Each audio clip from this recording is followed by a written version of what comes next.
Greetings, world. One love and respect for you all. I thank God Almighty for His goodness and His mercies. I pray that He will make us humanity to dwell together in peace, love, and harmony.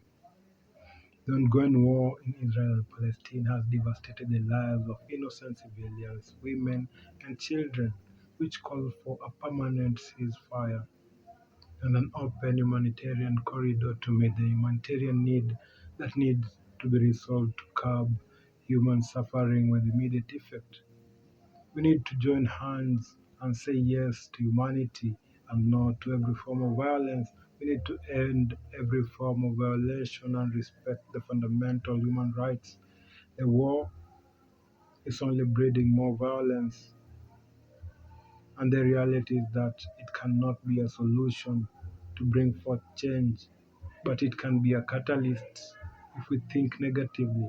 And we ought not to think in a negative manner basing on the effects of this war on people, animals, and infrastructure.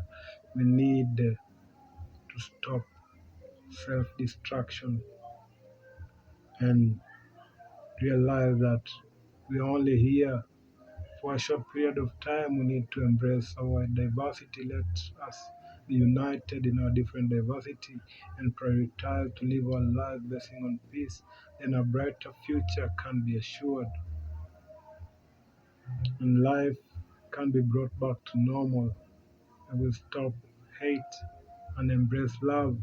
After all, we are one people and our difference is what makes us one. And peace benefits each and everyone.